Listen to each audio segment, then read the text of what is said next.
Boa noite a todos. Estamos aqui no projeto Circuito pela Vida. Meu nome é Angélica Emili, sou a psicóloga do projeto e hoje nós estamos aqui com a Cristiane Seabra, nossa nutricionista. Boa noite a todos. Ciro Torres, nosso cirurgião dentista. Boa noite a todos. E o nosso convidado da noite, Sandro Magno. Boa noite a todos, Cristiane, Angélica, Ciro. Boa noite. Boa noite. Nosso episódio ele tem uma extrema importância, né? Porque nós vamos trabalhar sobre o processo de superação como exemplo da resiliência no resgate da dignidade humana e as suas oportunidades. Nossa conversa sobre hoje visa os desafios entre as escolhas e os recomeços, as histórias que envolvem todos os processos de perda e privação de liberdade, mas também o processo de autoconhecimento e o impacto transformador que o processo psicológico e de todas as outras áreas pertencentes ao projeto executam para os nossos assistidos. Temos aqui o Sandro, 54 anos de idade, que enfrentou processos de perdas, lidou com situações de ansiedade e encontrou novos caminhos através dos processos de autoconhecimento e ressignificação da vida. Bem-vindos ao Circuito pela Vida. É uma honra tê-los aqui. Boa noite, Sandro. Estamos muito felizes com a sua participação aqui conosco e nós gostaríamos que você pudesse iniciar falando um pouco sobre a sua trajetória. Bom, primeiramente, boa noite a todos.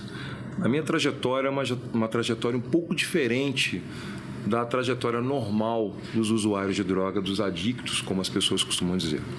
Eu comecei tardiamente, eu comecei a usar drogas já depois dos 45 anos. Hoje eu estou com 54, então eu tenho aí, digamos, 9 anos como usuário, ou como as pessoas gostam melhor de falar, e é mais impactante, viciado, que é assim que nós somos conhecidos. E é um ciclo um pouco estranho, porque normalmente começa-se na adolescência. Como eu comecei já tardiamente, eu já era uma pessoa que tinha uma vida consolidada, eu tinha família consolidada, eu tinha um bom casamento, eu tinha um bom emprego e não necessitava de participar, de estar presente nesse mundo diferente do que era a minha realidade. O que aconteceu, como você citou agora há pouco, a Angélica citou muito bem, o meu maior problema foi não conseguir lidar com as minhas perdas. Eu tive perdas muito grandes e elas foram todas em sequência. E isso fez com que eu estivesse num momento solitário e essa solidão me levou a algumas companhias. Essas companhias me levaram a algumas coisas que para mim eram novidade e que, de acordo com eles, iria sanar um pouco daquela dor que eu estava sentindo. Na realidade, a única coisa que aconteceu foi o crescimento dessa dor com o crescimento do desejo de usar droga, cada vez mais. E é uma questão que vem muito de encontro a um processo de aprendizado, né, Sandro? Sim. Como é que foi o processo de aprendizado mediante as experiências que você teve? Bom aprendizado negativo primeiro. O aprendizado negativo primeiro é... Você tem toda uma gama de coisas que acontecem na tua volta, de pessoas que te cercam, de coisas que acontecem. De repente você é tímido e você perde a timidez, de repente você está sofrendo, você apaga aquele sofrimento momentaneamente, mas que ele volta depois e volta implacável, volta doloroso. Então você tem que primeiramente entender que isso te faz mal. Esse é o primeiro passo do autoconhecimento. Sim. O segundo passo é você entender que sozinho você não consegue resolver esse problema. Droga não é uma coisa que você simplesmente vira e fala assim, parei. Não é um carro que você estaciona. Na realidade, é uma locomotiva desgovernada, ladeira abaixo, uma carga perigosa. Desculpa te cortar. Às vezes a gente escuta as pessoas falando assim, é força de vontade. Não tem nada a ver com força de vontade, né? Isso é uma falta de conhecimento mesmo. Sim, é falta de conhecimento. A força de vontade, ela vai ser positiva para você lá na frente do seu tratamento, que é a força de vontade de não abandoná-lo, porque o desejo de abandonar quando você quer se tratar é muito forte. Ele vem de uma maneira que você não consegue controlar. Às vezes as suas reações são exacerbadas de uma tal forma que você tem crise de ansiedade, como eu já tive, a Angélica teve a oportunidade de me ajudar, crise de pânico, já depois de 2 anos de tratamento e de estar limpo, que é uma frase que eu não gosto. Na realidade, você não está limpo. Limpo você está depois que você tomou banho. Você não está limpo porque você não está sujo. Usar droga não é uma sujeira. Usar droga é uma doença. E as pessoas, a comunidade, as pessoas, de uma maneira geral, têm que entender isso. É uma doença, ela é incurável, ela é progressiva e ela te mata. E um dos pontos principais dentro desse processo da reabilitação, Sandro, eu acredito que você concorde muito comigo, até porque é uma temática que a gente tem conversado muito nos nossos encontros lá no projeto, que vem de frente ao processo do autoconhecimento. Se você não colocar na sua mente, eu preciso mudar, eu preciso parar, eu não posso continuar. Aonde está o meu problema? Não devo, não posso e não quero. Essa é a conclusão que você tem que chegar. Mas para isso você tem que se entender. Se você não se entender, você não vai chegar a lugar nenhum. É o autoconhecimento que tu acabou de falar. Você não muda aquilo que você não sabe. Não. Você não muda aquilo que você não conhece. E é um processo de transformação que é necessário que o adicto consiga ter a real percepção da necessidade dele passar por esse momento inicialmente, porque ele faz parte da construção do processo da recuperação. Exatamente. O processo inicial é o processo crucial. É o processo em que você passa a não ter a droga como sua companheira, você passa a não ter a droga como teu suporte, você passa a não ter a droga como aquilo que te acolhe, que é aquilo que te faz bem, e você vai para um ambiente fechado, restrito, onde colocam para você regras que você não tinha lá fora, porque você passa a viver a gente passa a viver uma vida bandida. Porque quando você vai numa boca de fumo, você quando está ali, se a polícia chegar, você é um bandido como aqueles que estão ali vendendo aquela droga. Você é mais um. Você vai junto no pacote. Então você tem que entender que você não faz parte daquela comunidade, daquela convivência. Então, eu sou um cidadão de bem. Eu deixei de ser um cidadão de bem. Eu perdi a credibilidade com os meus filhos. Então, Sandro, mas em que momento que você teve essas perdas que você fala, né? Que são, acho que, perdas afetivas, e que você achou que você precisasse de algo? Foi consciente? Você falou assim, acho que eu preciso de algo para acalmar meu coração? Ou você achou que era só uma diversão e depois... Não. Eu, em determinados momentos, quando eu não estava, vamos colocar uma palavra, possuído pela droga, pelo efeito da droga, eu tinha plena consciência de que se eu fizesse de novo, eu estava fazendo uma coisa errada. Só que o meu corpo não entendia dessa maneira. Tem uma parte da minha história que mudou tudo.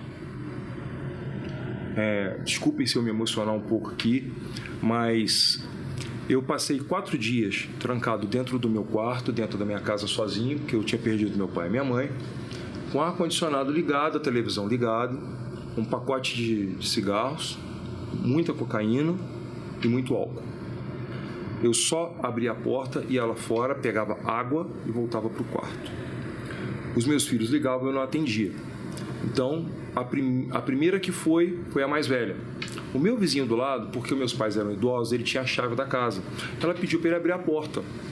Quando ele abriu a porta, a casa estava virada de cabeça para baixo, porque eu não cuidava de mais nada. Já tinham 2 dias que eu estava dentro do quarto. Ela não conseguiu me fazer sair de lá. No 3º dia, ela ligou para outra irmã mais velha. A mais velha foi junto com ela. Elas bateram na porta, me chamaram, pediram por favor, pelo amor de Deus, e eu não atendi. Aí chegou o ponto-chave, que é o meu filho, que é o meu apoio. Meu filho é meu amigo, meu irmão, é tudo. É um pilar, né? Ele bateu na porta. Eu falei assim, eu pedi para suas irmãs não chamarem você. eu não queria que você viesse aqui. Ele falou, pai, se você não abrir a porta, eu vou derrubar a porta, mas eu vou entrar aí e vou tirar o senhor daí de dentro. O meu filho é mais alto e mais forte do que eu. E eu virei para ele e falei a palavra-chave, duvido. Ele chutou a porta, foi porta, portal, umbral, foi tudo embora. Tudo. Ele quebrou tudo. Aí eu levantei, sob o efeito de drogas e álcool, levantei fingindo ser ainda um cara decente, com a barba sem fazer, sem ter tomado banho, aquela fumaça de cigarro dentro do quarto. Eu fui e segurei ele pela camisa e virei e falei para ele assim, você me respeita? E ele disse, volta a me dar exemplo que eu volto a te respeitar. E foi o ponto do resgate, né? A sua história, ela ensina muito para nós profissionais do projeto, porque a gente percebe o quanto a família tem um grau de importância no Sim. resgate das pessoas que estão sob o uso de álcool e outras substâncias. Né? Essa sua emoção, ela é muito bonita da gente estar tendo a oportunidade de ver, porque ela mostra o significado que a sua família tem para você.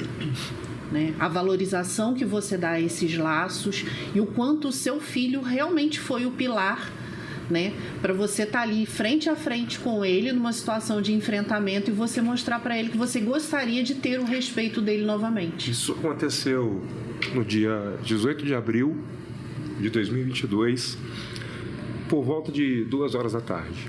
No dia 19 eu estava internado. Foi o pontapé inicial para você perceber que você precisava cuidar mais de você, né? Um adolescente, e de ajuda, né? Um adolescente virar para você e falar, volta a me dar exemplo que eu volto a te respeitar, é uma pancada. A única coisa que eu consegui fazer foi abaixar a cabeça, admitir que estava errado, que estava agindo errado, que tinha que mudar. Sempre fui pai, sempre fui exemplo, sempre fui tudo. E por causa de um prazer, entre aspas, para ocupar um espaço de alguma coisa que se perdeu, que não volta mais, eu vou perder o que ainda existe? Isso é que é o mais importante para quem quer se internar e se cuidar. É entender que o que você perdeu, você já perdeu. Mas você tem muita coisa para ganhar ainda na frente. Ainda existe vida. E existe vida sem ser usuário de droga. Existe vida sem correr risco. Existe vida sem a necessidade da adrenalina de você chegar num local onde a droga está sendo vendida e você vê aquelas pessoas que estão ali armadas, que pedem para você levantar a camisa e dar uma volta para ver se você não está armado. Sim. É você deixar de ligar, pedir uma pizza maravilhosa para você comer, tomando uma Coca-Cola, assistindo uma série, um filme, vai lá comprar um pino de cocaína que vai durar 15 minutos, o efeito vai durar 1 hora e você vai entrar num processo de depressão, aí você começa a sentir saudade da família, aí você começa a sentir dor, você começa a sentir ausência, você começa a sentir tudo de ruim. Então, a partir do momento que você entende que você precisa dessa ajuda e você acredita que buscando essa ajuda você vai consertar o que está errado, pronto. Não tem receita mágica de bolo, não tem nada. É se afastar, é se dedicar, é cuidar de você mesmo, é se conhecer melhor, é buscar as suas deficiências, buscar as suas fraquezas. Porque o adicto tem um problema muito sério. O adicto, ele não tem fraqueza. O adicto é o corajoso. O adicto é aquele que pode falar o que ele quiser para quem ele quiser na hora que ele quer. O adicto não tem hora para dormir, ele não tem hora para acordar, ele não tem hora para comer. Para que comer? Pô, tem aqui, ó. Eu vou gastar dinheiro com comida? Pegando esse gancho no que você tá falando, eu lembro que você me mostrou uma foto sua. Sim. Super sarado. Isso. Super malhado, com, né, uma massa muscular enorme. Um corpo que você percebe, né, por fora estava sendo cuidado e por Sim. dentro também.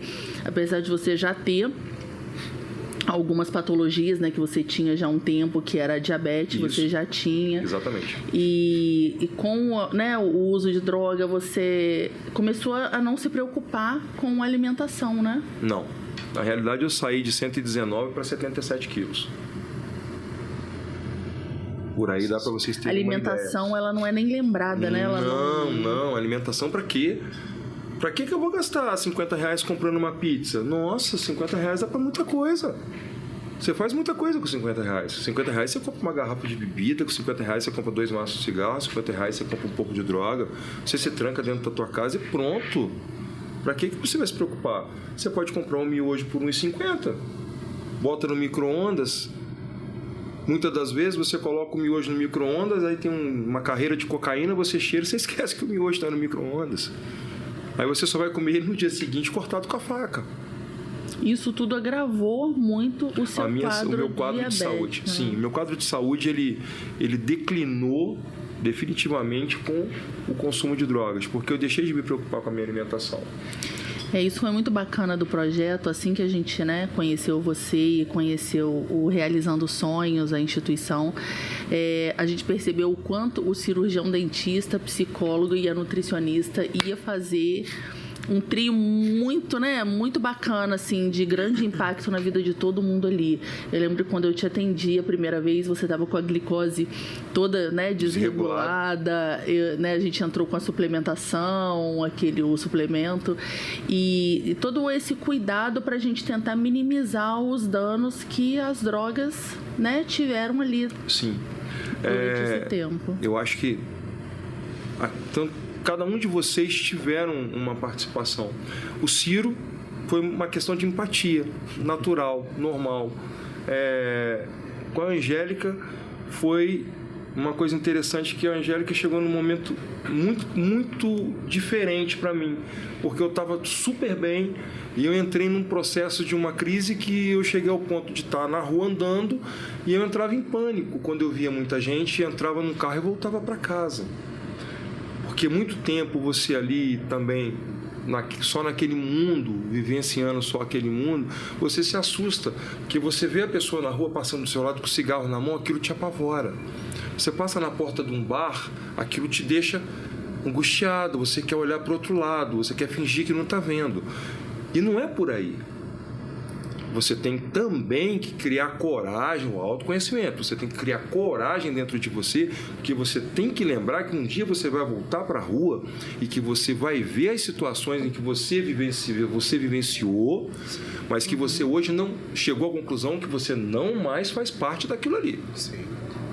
Então você tem que se no afastar. processo de cuidar de tudo que você não queria lembrar. Isso. Você não queria lembrar da alimentação, não queria lembrar da sua diabetes descontrolada, não queria lembrar de nada disso, e agora você precisa encarar talvez algo que seja pior, né? E aí você precisa encarar, olha, agora, né, minha glicose não está mais em 150, ela está em 200, eu fiz essa utilização de uma série de substâncias por um longo tempo, e isso, né, traz uma patologia, puxa a outra, né? A diabetes a gente sabe que é uma doença silenciosa e que vai trazendo outras patologias, neuropatias, nefropatias, todas em conjunto. Então, toda essa preocupação e ter que ser forte para encarar tudo isso, né? E o grande detalhe dessa história toda é que quando você se descuida de uma coisa tão simples como é se alimentar, eu me descuidei com isso. Hoje eu estou pagando a conta. Você acabou de falar de neuropatia, de uma outra. Eu sou candidato a todas elas. A nefropatia que é dos rins, né? São doenças que... Porque eu tomo insulina. Eu não tomava insulina. Eu passei a tomar insulina depois que eu passei a usar droga. Porque o descontrole foi tão grande que a coisa complicou. Sim. Então, como é que eu vou explicar? Uma coisa puxa a outra, uma coisa puxa a outra, uma coisa puxa a outra. Os hábitos vão desencadeando outras situações. Um vai causando o outro, Aí ainda tem um detalhe. Aí quando você passa mal da sua diabetes, você vai parar no hospital, estou internado com glicose 599. Aí você é liberado do hospital, vai embora para casa. Quando você chega em casa, meu Deus, a minha diabetes está 599, como é que eu vou fazer? Gente, eu vou morrer. Não, mas eu vou dar mais um antes de morrer, né? Pelo menos eu vou no pique, né? Aí do mais um eu vou para mais um, vou para mais um, vou para mais um, e assim a coisa continua. É cíclico, não tem jeito. E a diabetes, ela tem uma questão emocional que afeta muito. Todo o processo dela. E o uso da droga, ela tem uma coisa que é impressionante. Naquele momento você está no pique, mas quando começa a bater a depressão, que o efeito vai passando, você se sente perdido, sem chão. Primeiro, você vai ligar para a família? Não, você tem vergonha. Você vai procurar um vizinho? Menos ainda, você tem vergonha. Você vai fazer o quê? Você vai procurar ajuda com quem? Você vai voltar lá para quem te vendeu e falar, pô, cara, agora eu tô mal. Você não vai fazer isso. Sim. O que acontece? Você acaba se fechando, aí você, não, vou lá, vou comprar mais um. Sim. E quando você não tem o dinheiro, como é que você faz? Essa é outra situação. A financeira. Eu tive tudo. Você comentou que trabalhava numa Eu trabalhei em grandes empresas. Por uma área enorme, né? Eu trabalhei em grandes empresas. Eu fui propagandista de laboratório farmacêutico. Lidava com droga, literalmente. Tinha conhecimento daquilo que estava acontecendo. Eu tinha conhecimento da gravidade da minha patologia. Eu tinha conhecimento de tudo. Mas naquele momento, some tudo. Legal que você desconstrói muitas das vezes uma imagem da sociedade. Nossa, isso que eu ia de falar. Um adicto, né, ou viciado, como você falou, que é ignorante no sentido de não ter o saber, né? Uma pessoa sem conhecimento, uma pessoa sem conhecimento, sem instrução nenhuma, bem isso, né? E de uma você classe social chega específica também. Você chega destruindo isso. Você tinha um conhecimento. Eu lembro que você falou da empresa que você trabalhava, cuidava de um trecho enorme nessa empresa, da questão de obra. Então, assim, uma pessoa com uma responsabilidade, aguentava uma carga de responsabilidade gigantesca, né? Eu fui responsável pela manutenção da BR-393, do trecho que vai de Volta Redonda até quase chegando em Três Rios. Eu fazia esse trecho todos os dias, eu era responsável pela manutenção de tudo. Eu tinha 223 colaboradores. Nossa. Um grau de responsabilidade enorme e, quer dizer, o conhecimento, a experiência, a expertise de saber lidar com gente, né? E desconstrói... Saber lidar com gente, com situações, com conflitos dentro da empresa que rola normalmente. Rola muito. A gente pensa que é uma pessoa blindada, né? Mas a gente não consegue perceber que esse processo todo, né, da utilização das drogas, ele vem independente da camada social ao qual a pessoa pertence. Sim. Né? E muitas das vezes as pessoas como o Sandro, que tem um nível de esclarecimento maior, que tem uma vivência com um grau de responsabilidade maior ainda do que outras pessoas menos privilegiadas, têm. E isso não os impede de, mesmo sabendo todos os efeitos adversos, todas as questões negativas do processo da utilização da substância, inviabiliza que você faça uso delas. Sim. Mas como ele falou, é uma patologia, né? Uma doença. Uma doença. Então não escolhe classe social, não escolhe expertise, experiência. Mas hoje igual em dia... diabetes vai afetar a pessoa que é mais pobre, menos esclarecida, mais esclarecida, vai afetar qualquer parte. Mas é isso que os jovens precisam entender, que não é porque você tem uma situação estável, que você não tenha essa patologia. Vamos dizer que você não possa cair em tentação, isso, né? Porque, assim, na verdade, a sociedade ela tem um olhar muito voltado a que as pessoas que fazem uso de álcool e outras substâncias são as pessoas menos favorecidas, que ficam em maior voga no olhar como um todo. Evidência, né? Mas a gente sabe que existem inúmeros profissionais extremamente bem-sucedidos que fazem o uso, mas que isso não é evidente para o todo social. Né? Então, esse parâmetro, eu acho ele muito importante da gente colocar dentro da nossa conversa, porque a gente trabalha muito com jovens, com pessoas adultas. Estamos iniciando um processo também dentro do Circuito pela Vida de trabalhar com crianças a partir de 8 anos de idade, porque já tem uma percepção dentro do território onde reside do que é um envolvimento dentro desse meio aí que o tráfico tem sido uma crescente muito grande hoje. Né? E é importante isso que você acabou de falar pelo seguinte: eu comecei depois dos 40, mas normalmente começa-se aos 13, 14, 15, 10. Sim. E eu vejo muito também que, assim, você citou a questão da ansiedade. Esteve presente no pré, durante, o pós também. Sim. Recuperação. A ansiedade é uma coisa que afeta muito criança e adolescente, principalmente hoje em dia. Você vê que grande escala, a psicóloga está aqui para dizer, grande parte dessa faixa etária, vamos dizer, de criança e adolescente sofre com ansiedade e não consegue lidar com isso. E você entrando tardiamente, vamos dizer assim, nessa questão, como é que você conseguiu lidar com essa ansiedade? Como é que você, de fato, se resolveu nessa questão de se segurar, de se entender e, de fato, acalmar essa ansiedade, aquietar ela dentro de você? Depois que eu me internei, no dia 19 de abril, dia do índio, eu gosto sempre de lembrar disso, aconteceu o que eu menos esperava que fosse acontecer. Eu tinha quebrado o calcanhar, então eu me internei e tive que ficar de repouso dentro de um lugar estranho, com pessoas estranhas e sendo ajudado por pessoas estranhas. A ansiedade bateu? Bateu. Mas, ao mesmo tempo, eu tive momentos em que eu pude refletir sobre as coisas que eu havia feito, sobre aonde eu estava e o que iria começar dali para frente. Tanto que eu fui para lá para fazer um tratamento de 9 meses. Eu estou nessa casa tem 2 anos e 8 meses, para completar 2 anos e 9 meses que eu estou lá. Hoje eu faço parte da equipe que cuida dos que chegam, eu tenho as minhas atividades, mas lidar com a ansiedade é a mesma coisa que você acordar de manhã, ter que escovar os dentes, lavar o rosto. Você tem que trabalhar ela durante o seu dia todo, até a hora que você fecha os olhos para dormir. Se você não fizer diário, é um exercício todos os dias.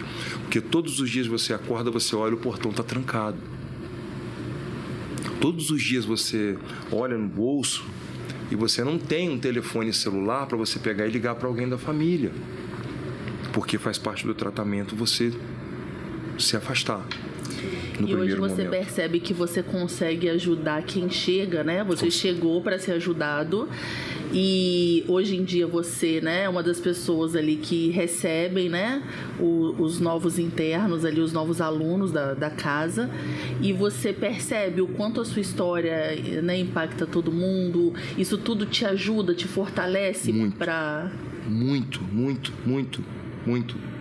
Cada vez que eu vejo um dos internos sair com 9 meses de tratamento, sabendo que ele saiu dali, está empregado, está morando bem, tá de volta com a família, isso é uma coisa que não tem preço. Te reforça. Né, me dá energia para... se eu conseguir com ele, eu vou conseguir com ele também. Eu vou conseguir com aquele ali também. E com o outro também. Quando eu consigo com ele, eu estou conseguindo comigo de novo. É a minha história de novo. E aproveitando essa deixa, Sandro, fala um pouco pra gente sobre o projeto Realizando Sonhos, sobre as formas de impacto que ele tem, né, o projeto tem trago dentro dessas vidas que têm sido resgatadas, né, que têm sido ressignificadas. Eu acho que é o melhor termo que a gente pode utilizar, né, todo o processo de ressignificação. Sim. E a ação do projeto, né, é um projeto que começou por um olhar de uma mãe com a intenção de ajudar alguém da sua família, né, e hoje tem seguido nesse fluxo e tem crescido. Exatamente. Como tem sido Realizando Sonhos. Na realidade, o Realizando Sonhos começou com, como você falou, Dona Ana Maria começou colocando o pessoal que estava na rua caído, bêbado, dentro da casa dela, quando ela ficou viúva. Então começou assim, dentro da casa dela, aí tinha um espaço do lado, ela fez um fogão a lenha, ela fez uma mesinha para eles comerem, dali criou-se um quarto com 4, depois com 5, hoje são 30. Era só uma casa que alguns bêbados de vez em quando iam para lá para poder dormir, tomar um banho e comer. Hoje é uma instituição reconhecida pelo município de utilidade pública, é uma casa reconhecida pela cidade, é conhecida na cidade, é um projeto diferenciado. Não é o que o adicto gosta, porque lá é uma comunidade terapêutica de acolhimento, então trabalha com abstinência.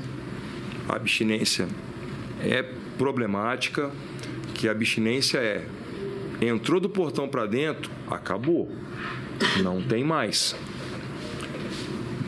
Não tem mais, não tem, acabou. Então, quando eu conto a minha história para quem chega, eu sempre gosto de falar o seguinte: não é fácil, mas se você quiser, você consegue. Eu consegui. Você quer tentar? Quero. Então eu vou te ajudar. É assim que funciona. É o que eu falei, não tem receita de bolo. Não é uma receita. Cada um é de um jeito. Porque você tratar o viciado de cocaína, ele tem um tipo de abstinência. Você pega o viciado em crack, ele tem outro tipo de abstinência. Você pega o viciado em álcool, ele tem outro tipo de abstinência. Então, na realidade, você tem que ter um olhar diferenciado para cada um que chega. Você tem que tratar cada um da forma que ele precisa ser tratado. E é essa a nossa proposta. A nossa proposta é não simplesmente você olhar para dentro do quarto e ver 20 camas com 20 pessoas deitadas e dizer assim, são todos viciados. Não. Aquele ali é profissional, padeiro, ele tem uma mulher, 2 filhos. Aquele ali é solteiro, tem 19 anos, é adolescente, estava envolvido com tráfico. Aquele ali tem 32 anos, é diabético. Aquele ali tem 54 anos, é diabético, tem neuropatia, tem um monte de problema, mas que domingo estava no shopping almoçando com seus filhos para conhecer o seu genro. Eu não imaginava uma situação como essa há 2 anos atrás. Hoje é uma realidade na minha vida. É uma realidade boa demais.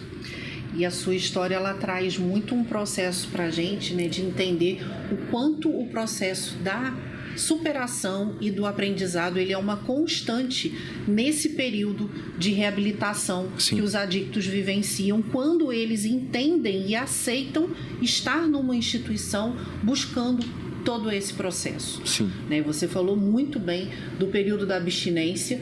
Os primeiros 30 dias eu acho que são os mais difíceis. São, sem dúvida. Né? Pela ausência da substância no Sim. organismo.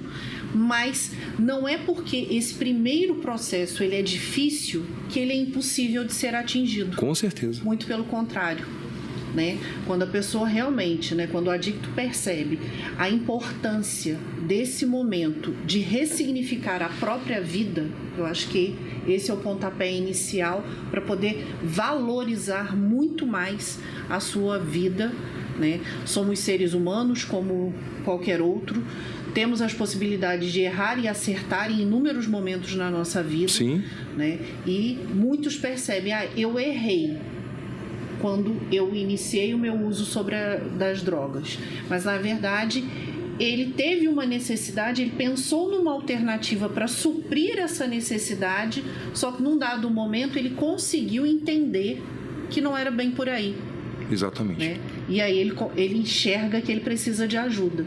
E como você falou muito bem, caminhar sozinho é muito mais difícil do que caminhar com o apoio e amparo de pessoas que tenham esse olhar de auxiliar quem está dentro desse processo de recuperação. E eu acho que uma frase que é chave para poder explicar bem essa situação é: nunca se esqueça que, independentemente se é um adicto, viciado ou quem quer que seja, também precisa de amor, precisa de carinho, precisa de companheirismo, precisa de um abraço, precisa de uma palavra amiga, precisa de um conselho de uma psicóloga, precisa da autoestima que um dentista pode devolver, precisa de uma boa alimentação que uma nutricionista pode trazer.